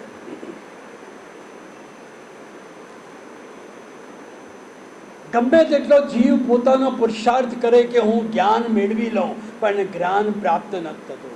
આનો અર્થ આ કે આંખોમાં દવા નાખતા જ આંખો ખુલે ને એમ દેખાતું થઈ જાય. એ જ રીતે જ્યારે જ્ઞાનરૂપી દવાથી આપણી આંખો ખુલવા લાગે છે. એમ કહેવાય છે આ જે ચર્મની આંખો છે એ નહીં, અંતરચક્ષુની જે આંખો, અંતરચક્ષુ છે એ આંખા પર ખુલી જાય છે. જેમ સુરદાસજીને થયું હતું, ત્યારે તો એમને છેલ્લે કહી દીધું કે દ્રઢ ચરણ કેરો કરો છો. અને જ્યારે અંતરચક્ષુ ખુલે ને વૈષ્ણવો, ટીકાકાર કહે છે કે ત્યારે હે વૈષ્ણવ, તારા અંદર ભગવત સ્વરૂપની સમજ પડશે કે કોણ છે. એ કોઈ સાધારણ નથી, એ અલૌકિક છે. તો આપણું કર્તવ્ય શું છે? એના પ્રતિ મેં બ્રહ્મ સંબંધ લીધું છે, મારે સેવા કરવી જોઈએ. હું વૈષ્ણવ થયો, મારે સત્સંગ કરવો જોઈએ. ત્યારે મૂળ સ્વરૂપ ઠાકોરજીનો પણ થાય અને હું કોણ, પોતાનું સ્વરૂપ એને સમજમાં આવે કે હું વૈષ્ણવ. ત્યારે તો સમર્પણથી છેલ્લે બધું લીધા પછી ઠાકોરજી કહે કે બોલ હવે શું? કે ના, હું તારો. પંચાક્ષર મંત્રમાં આ જ પ્રશ્ન શ્રીનાથજીએ પોતાના શરણે આવેલા જીવોને કર્યો છે. હવે બોલ કે તું કોણ છે? તે બધું તો મને આપી દીધું, તું તો મારો થઈ ગયો, હવે હું કોણ તારો? કે આપ મારા. હે કૃષ્ણ, હું તારો, તારો ને તારો. અને આવા મુશ્કેલ કાર્યો પણ ગુરુ જ કરી શકે છે, એ જ સંબંધ કરાવી શકે છે. તો આપણા પુષ્ટિ માર્ગના ગુરુ કેવલ શ્રી મહાપ્રભુજી છે. એનું કારણ પણ છે કે જ્યારે શ્રી ઠાકોરજી ગોકુલમાં પ્રગટ થયા, શ્રાવણ સુદ એકાદશી મધ્યરાત્રિએ એક અલૌકિક આજ્ઞા કરી કે બ્રહ્મ સંબંધ કરનાર સર્વેશામ દે જીવ. હે વલ્લભ, આ બધાનો બ્રહ્મ સંબંધ કરાવો, મારા સાથે સંબંધ કેવલ. અને આ અધિકાર કેવલ શ્રી મહાપ્રભુજીને આપ્યો છે, કોઈને નથી આપ્યો. શ્રી ગુસાઈજી પણ શ્રી ગોકુલનાથજીને કહી દીધું કે બાબા आप क्या कह गए हो कि मेरी सृष्टि केवल मेरे को मानेगी? ना, ये सृष्टि केवल श्री महाप्रभु जी की. इस मार्ग के गुरु केवल श्री महाप्रभु श्री वल्लभ है. श्री गुसाई जी ना वचनो છે. આનો અર્થ કે બ્રહ્મ સંબંધ કરનાર સર્વેશામ દેવ જીવ્યો. આ આજ્ઞા કોને કરી? કેવલ મહાપ્રભુજીને કરી. ન કે શ્રીનાથજીએ શ્રી ગુસાઈજીને કરી, કે ન તો એના વંશજોને કરી, બાકી બધા ગુરુદ્વાર.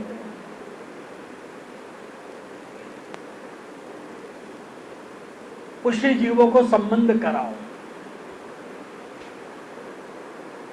श्री महाप्रभु जी पूछे છે કે મારે સંબંધો કરી દો, પછી તો કે બધાને મને સોંપી દો, એની રક્ષા હું કરીશ, એનો ધ્યાન હું રાખીશ. અને જેને વલ્લભ આપ સોંપશો ને તેને હું છોડવાનો નથી.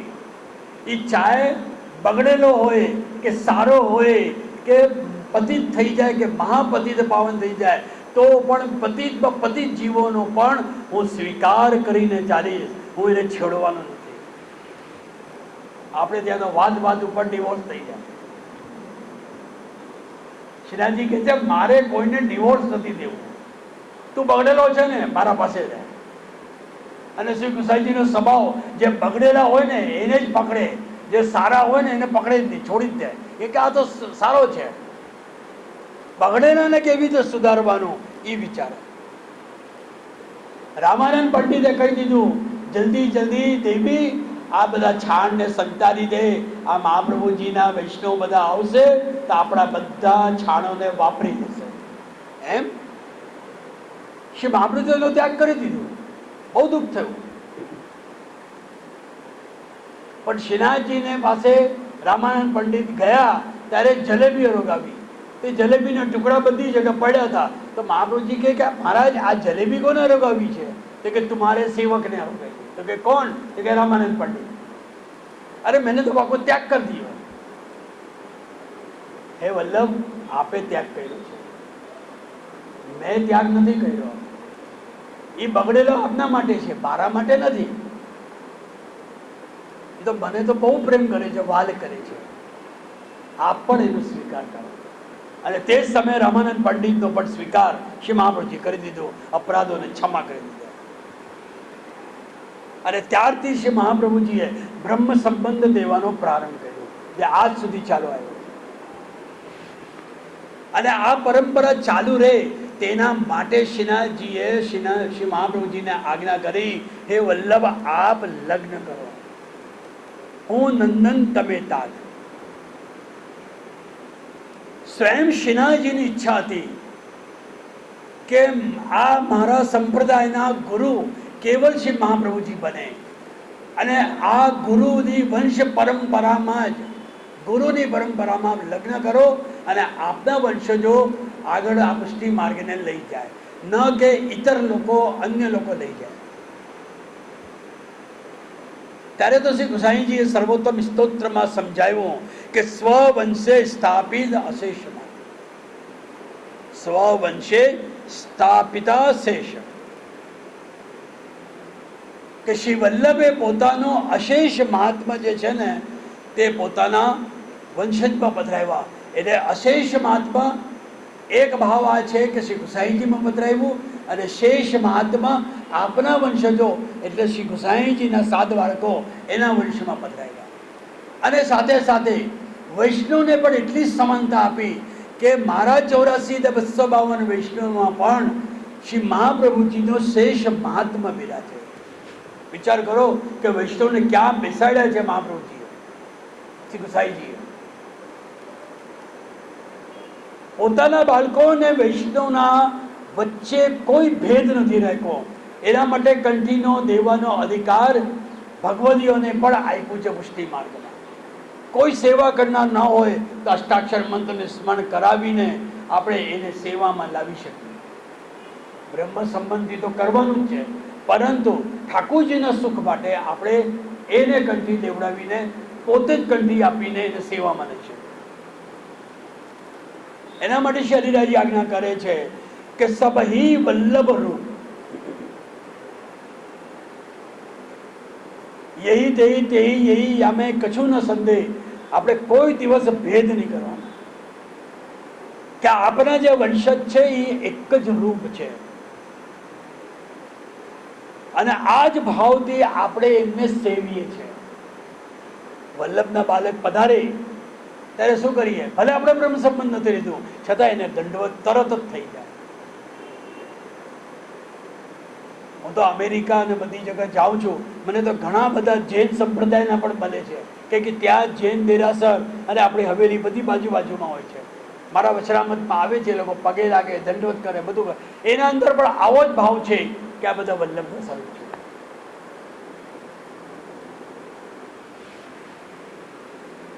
અને જ્યારે આ ભાવથી આપણે સેવીએ ને ત્યારે બધા એને સ્મરણ એ જ રીતે કરે કે અમારા વલ્લભ છે, એ જ રીતે આપણે એને વંદન કરીએ છીએ. પણ ઘણા વર્ગ એવા છે, આ પ્રથાઓ મેં જોઈ છે આપણા ભારત વર્ષમાં, કે આના જન્મસ કરવાના, આના જન્મસ નહીં કરવાના, આને દંડવત કરવાના, આને નહીં કરવાના. આ મારા ગુરુ છે, બ્રહ્મ સંબંધ લીધું છે, એમના પિતાને, એમના ભાઈને, એમના પુત્રને આપણે દંડવત નહીં કરવાના, એવા છે. ત્યારે મહાપ્રભુજીને બહુ દુઃખ થતું હશે. અરે મારા સ્વરૂપને જ ખંડિત કરે છે, શત ખંડ કરી નાખ્યું છે. ના, ભલે બ્રહ્મ સંબંધ કોઈથી પણ લીધું છે, એ જ વાત આવશે. ગુરુ તો કેવલ શ્રી મહાપ્રભુ છે.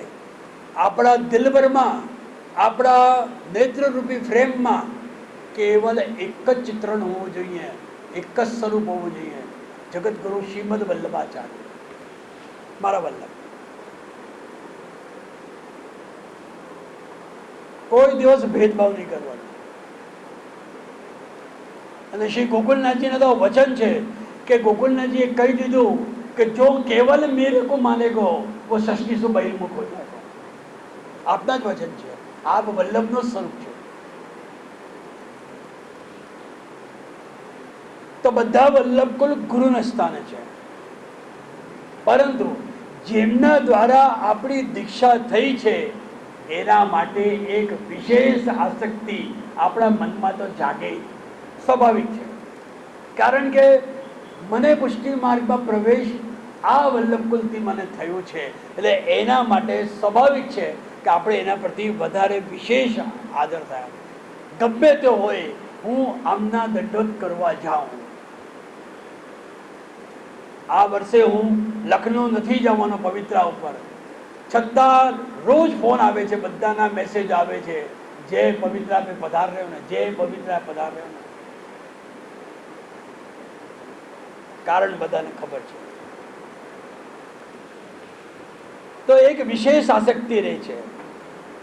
અને એનો જે વંશ છે, દાખલા તરીકે જે બાળકનો બ્રહ્મ સંબંધ લીધું, હવે એના વંશજો એ પણ તમારા માટે એટલી જ પ્રાયોરિટી તમારે દેવાની હોય, પ્રાથમિકતા દેવાની હોય કે આ મારા ગુરુ છે. કારણ કે જેના પાસે લીધું હવે એ લીલામાં પધારી ગયા, એ ભૂતલમાં બિરાજતા નથી, અથવા બિરાજતા હોય અશક્ત છે, એમના બાળકો પધારતા હોય, તો આપણા માટે એ સમાનતા હોવી જ જોઈએ કે આ મારા ગુરુ છે, કારણ કે ગુરુદ્વાર છે મારા.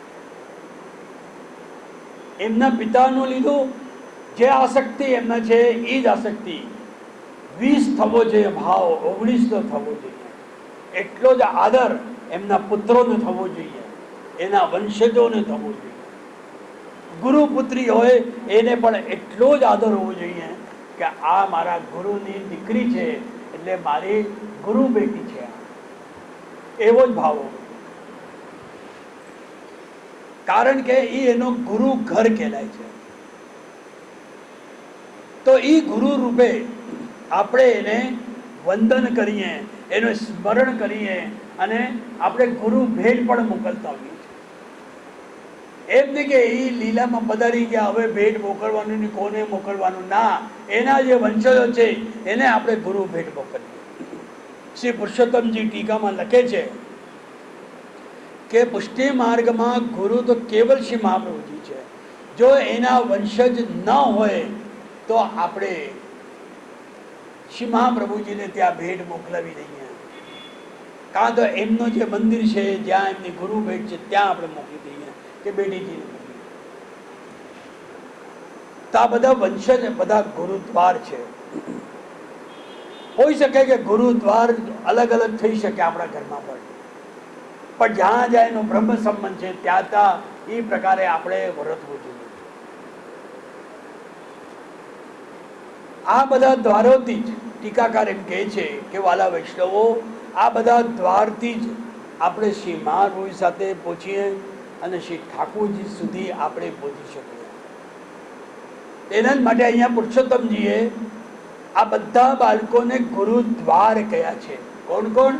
શ્રી ગુસાઈજી પછી બધા સાતોલાલજી, એના પરિવારને બધા ગુરુદ્વાર છે.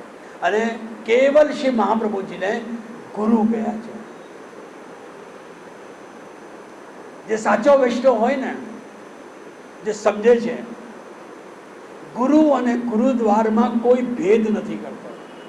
યોગેશ બાવામાં કઈ નથી, પણ યોગેશ બાવા પધારે છે ત્યારે તમારા વૈષ્ણવમાં ભાવ એવો હોય કે અમારા વલ્લભ પધારે છે. તમે ચડબસ કરો, તમે દંડવત કરો, વંદન કરો, બધું તમે શ્રી મહાપ્રભુજીને કરો છો, ન કે યોગેશ કુમારજીને કરો છો. હા, યોગેશ કુમારજી નિમિત્ત છે, એ ગુરુદ્વાર રૂપે છે, પરંતુ શ્રી મહાપ્રભુજી છે. બંને એક જ સ્વરૂપ છે. ત્યારે તો ગોવિંદ સ્વામીએ પોતાના કીર્તનમાં ચરણ લગો ચિત્ત મેરો શ્રી વલ્લભ, ચરણ લગો ચિત્ત મેરો. ગુસાઈજીના સેવક હોવા છતાં પણ એમને શ્રી મહાપ્રભુજીની પ્રથમ બધાઈ ગાઈ. કે સમજે છે કે મારો બ્રહ્મ સંબંધ ગુસાઈજી કર્યો છે, પણ મારા મૂળ ગુરુ શ્રી મહાપ્રભુજી છે.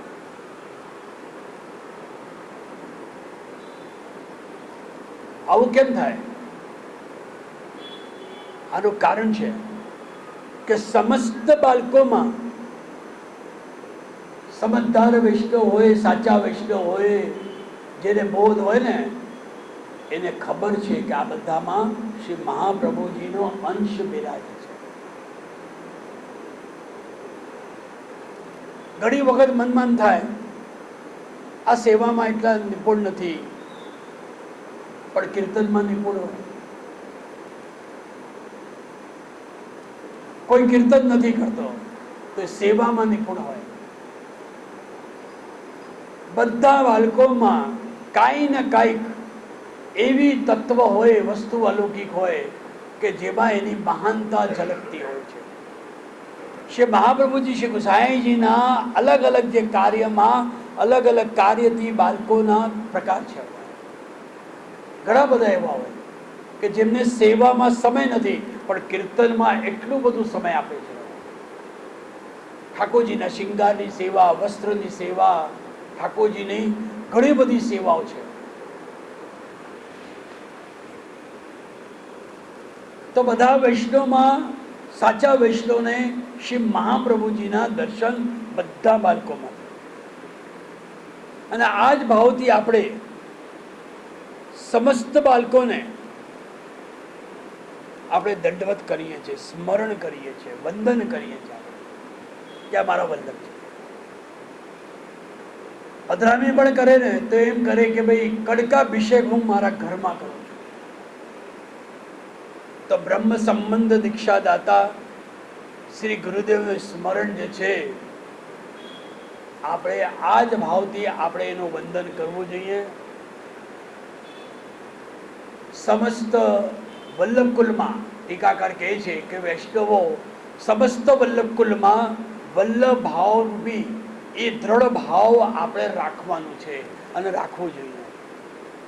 અને જે દ્રઢ ભાવ રાખે છે ને એનો જ ભાવ પુષ્ટિ માર્ગમાં ફલિત થાય છે. એક જ પરિવાર હોય, એકને બહુ વધારે ભાવ હોય અને બીજાને જોઈ લો તો ઓછું ભાવ હોય. અને જ્યારે એ જ ભાવથી જ્યારે ભાવ ફલિત થાય ને ત્યારે વલ્લભની કૃપાના યોગ્ય બને છે. ત્યાં સુધી વલ્લભના નિકટ નથી આવી શકતો. અને જે કોઈ વલ્લભ વંશજમાં એક અન્યથા ભાવ રાખતો હોય તે બધા વૈષ્ણવો, તે બધા જીવો શ્રી મહાપ્રભુજીના અલૌકિક અનુભવના યોગ્ય પણ રહેતા નથી. કે જેમ શરૂઆતમાં ચર્ચા કરી કે સાધારણ ધોતી પણ સાધારણ દ્રષ્ટિ હોય એટલે ભાવ જ ના આવે. બાળકોમાં ભેદ રાખવો, અન્યથી વિમુખ બની જવું, આ પુષ્ટિ માર્ગની પરંપરા નથી.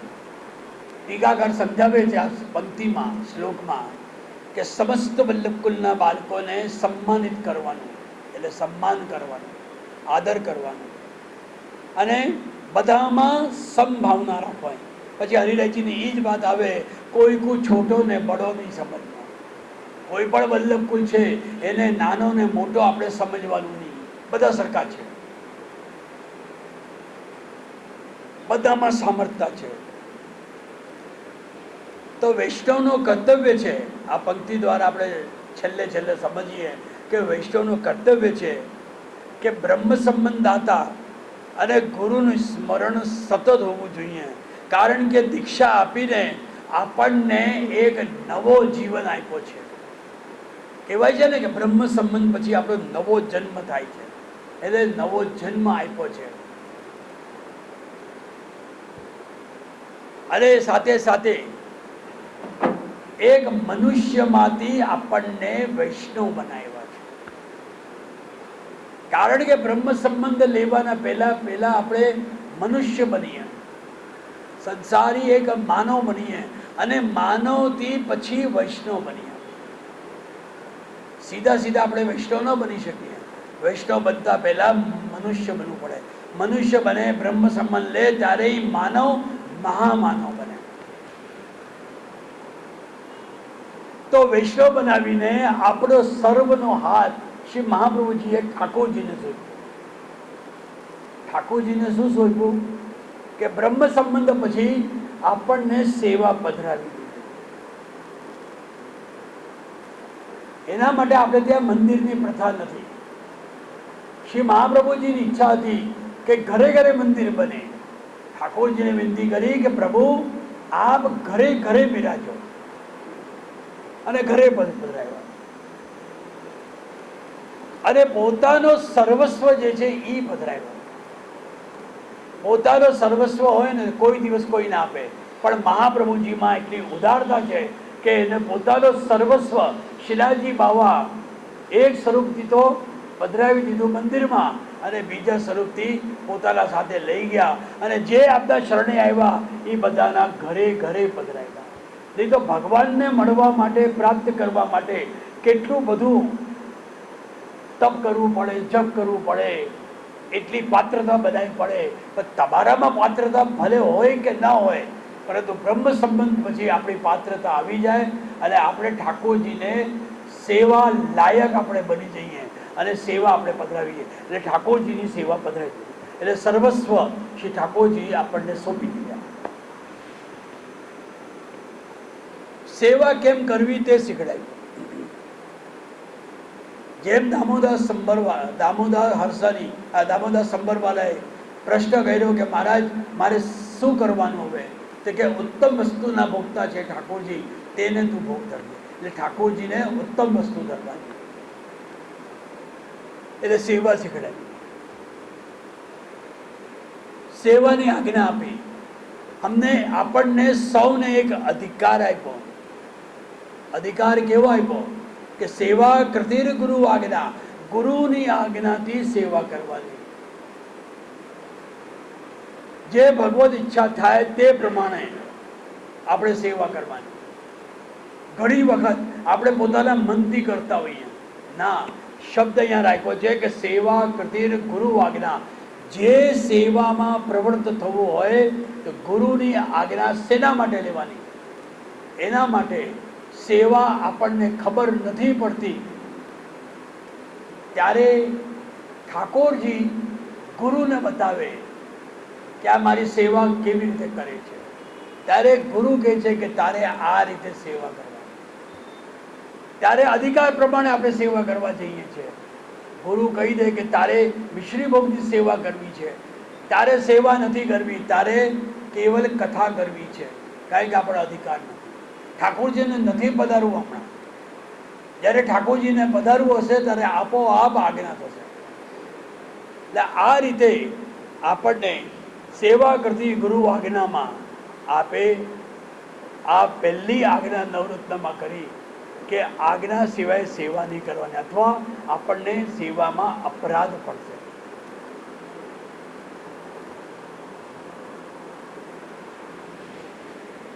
અને જ્યારે સેવા ગુરુ આજ્ઞાથી કરીએ ત્યારે એ સેવા ખૂબ સુંદર બને.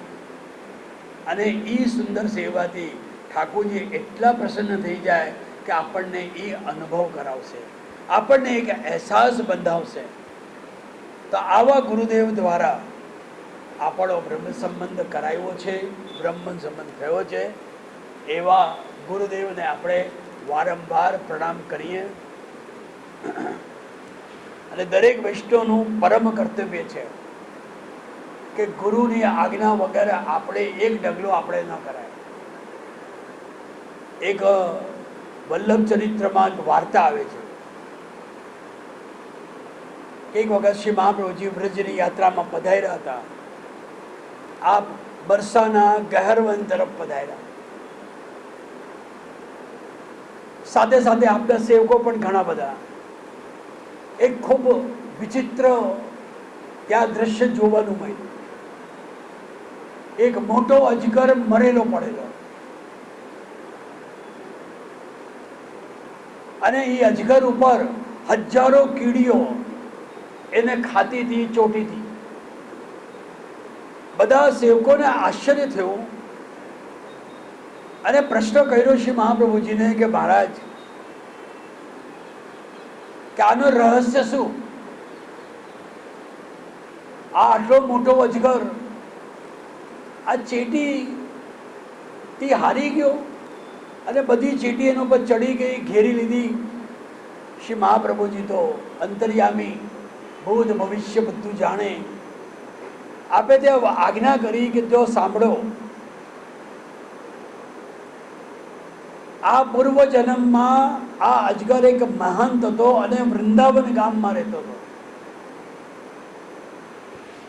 અને આ બધી કીડીઓ છે ને એ આ મહંતની બધી સેવકો છે, એમના શિષ્યો છે.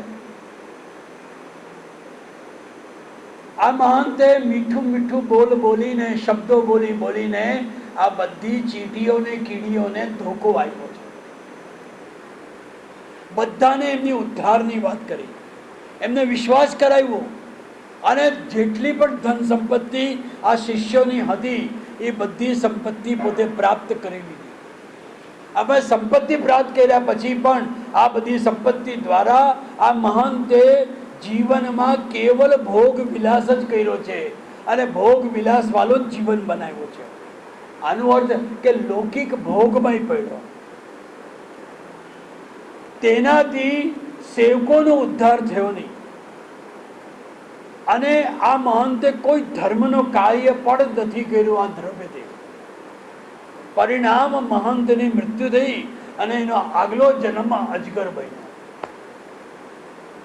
અને અજગર બની ગયો ત્યારે બધા સેવકો કીડી બનીને બીજા જન્મમાં આવી ગયા અને પૂર્વ જન્મનો એમને જ્ઞાન હતું કે અમે કીડી હતા, અમે લોકો શિષ્ય હતા અને આ અજગર જે છે એ અમારો મહંત એટલે ગુરુ હતો. એટલે ગુરુને ઢૂંઢતા ઢૂંઢતા આ બધા અજગર પાસે આવ્યા અને બધાએ મળીને હુમલો કર્યો અને એમને અજગરને માર્યા અને એનો જે બદલો હતો એ ચેટીઓ કરડી કરીને ખતમ કરીને એને પોતાનો બદલો પૂરો કર્યો. આ પ્રસંગથી આપણને શીખડાવે છે કે ગુરુ પદની જે જવાબદારી છે એ બહુ મોટી છે. ગુરુ બનવું એટલું સહેલું નથી. એમ કહેવાય છે કે સંસારના દરેક વ્યક્તિઓ ગુરુ નથી બની શકતા. ભલે આજે બની જાય છે, કલયુગ છે, કલયુગમાં આપણને ઘણા બધા મળશે ગુરુઓ. ગુરુના ઘણા બધા પ્રકારો બતાવ્યા છે આપણને ષોડશ ગ્રંથના અંદર. તો ગુરુને સેવકોના ઉદ્ધાર માટે એક કાર્યશીલ રહેવું પડે છે, બનવું પડે છે, એના પાછળ મહેનત કરવી પડે છે.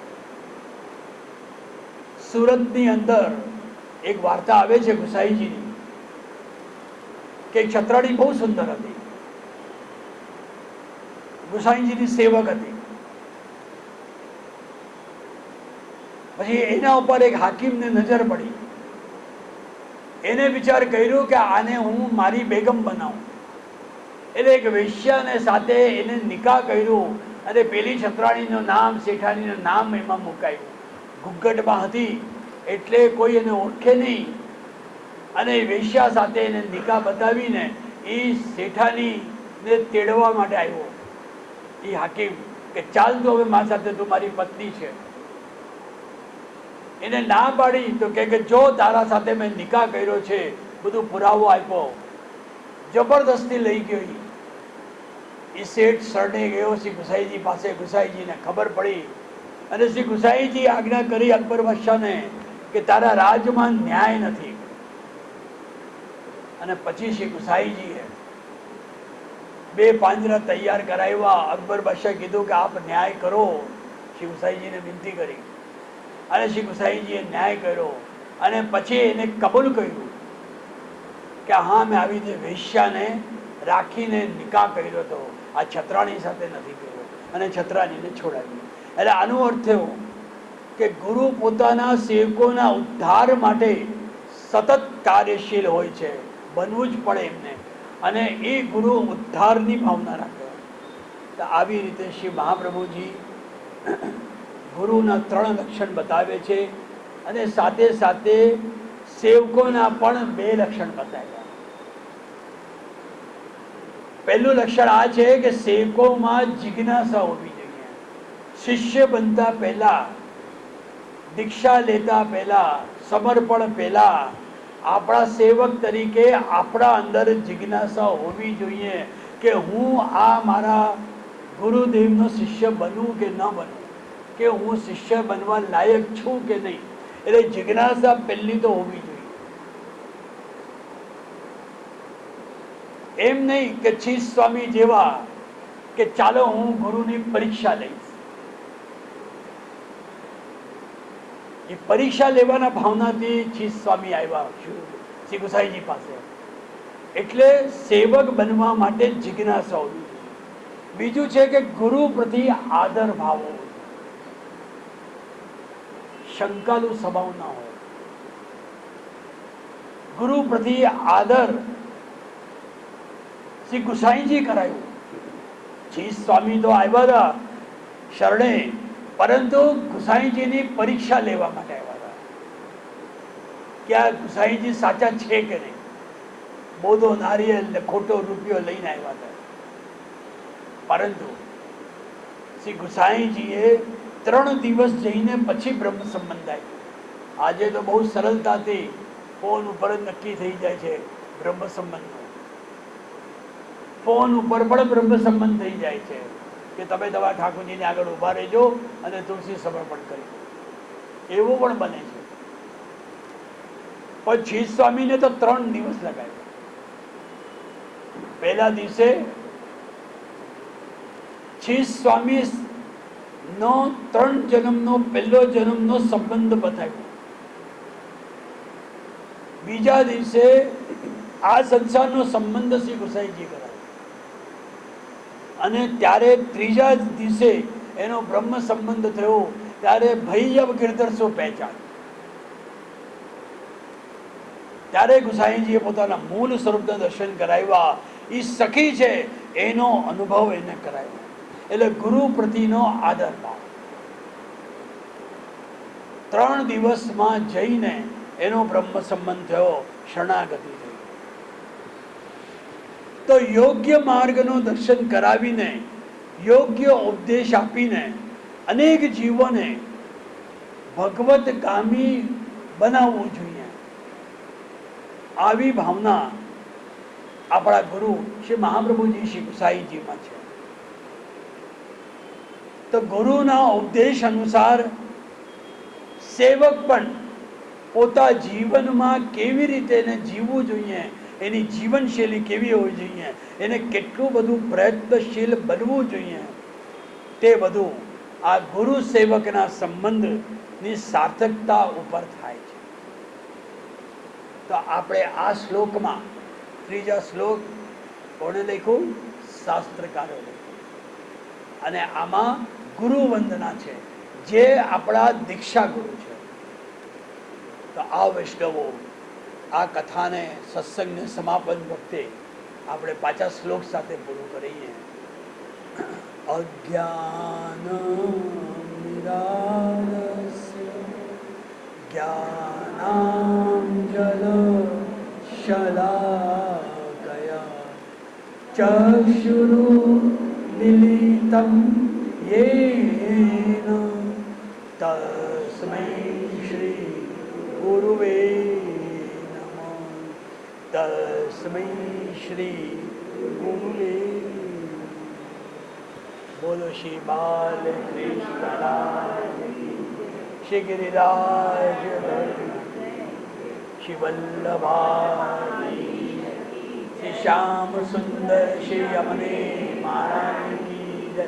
શ્રી ગુસાઈજી. અને અંતમાં એટલું પણ કહીશ કે ઘણા વૈષ્ણવો ઘણી જગ્યા જોયું છે મેં કે સત્સંગ પછી એમ પણ બોલે છે, જય જયકાર કરે છે કે અપને અપને ગુરુદેવ કી જય. એ નહીં બોલવાનું કોઈ દિવસ. અપને અપને ગુરુદેવ નહીં. શ્રી મહાપ્રભુજી ગુરુદેવ છે, ગુરુને સ્થાને છે. એટલે શ્રી વલ્લભની જયમાં આપણા ગુરુદ્વારોની જય આવી જાય છે. પછી સ્વતંત્ર રૂપથી ભલે આજે કોઈ પ્રસંગ એવો રાખ્યો માલા પહેરામની અને જે જીવ જતો રહ્યો ને એના ગુરુનો જય બોલવો એ વાત જુદી છે. પણ સત્સંગના અંદર આપણે ગુરુદેવને નહીં બોલવાનું, નહીં તો આમાં ભાગલા થઈ જશે. ને આપણે ભાગલા નથી કરવું, આપણે એકાકાર કરવું છે. તો આ રીતે આજના આ ત્રીજા શ્લોક શ્રી વલ્લભ શિવસાઈના ચરણોમાં સમર્પિત કરીએ. બોલો શ્રી વલ્લભા.